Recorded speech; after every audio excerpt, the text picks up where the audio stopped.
শীতের মৌসুমে গরিব দুস্থ মানুষের পাশে দাঁড়ালো বামনগোলা ব্লকের এক স্বেচ্ছাসেবী সংগঠন অভয় এক আশার আলো নামক স্বেচ্ছাসেবী সংগঠন।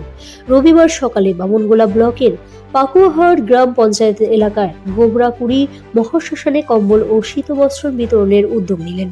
অভয় এক আশায় আলো নামক স্বেচ্ছাসেবী সংগঠনের সদস্যরা পাকুয়াহাটের গোবরাকুড়ি মহাশ্মশানে একটি ক্যাম্পের মাধ্যমে স্থানীয় থেকে বিভিন্ন এলাকার গরিব দুস্থ মানুষের প্রায় 150 জন মানুষের মধ্যেই কম্বল তুলে দেন।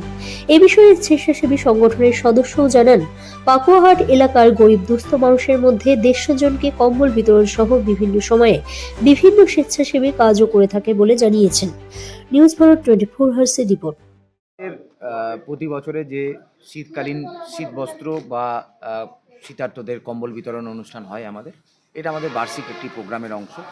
সেই রুটিন প্রোগ্রামে আমরা আজকে করতে এসেছিলাম বামনগোলা ব্লকের শ্মশানে, যে মহাশ্মশানটি আছে, হ্যাঁ, সেই মহাশ্মশানে আমরা গোবরাকুড়ি মহাশ্মশানে আজকে আমরা প্রায় 150-র উপর মানুষকে এই কম্বল বিতরণ করলাম।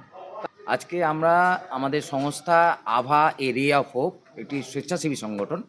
আমরা রক্ত এবং সমাজসেবামূলক রক্তদান শিবির, সমাজসেবামূলক বিভিন্ন কাজ, বই বিতরণ, কম্বল বিতরণ, বন্যা ত্রাণে খাবার বিতরণ, এই সমস্ত কর্মসূচির মধ্যে দিয়ে আমাদের সংগঠনকে এগিয়ে নিয়ে যাই।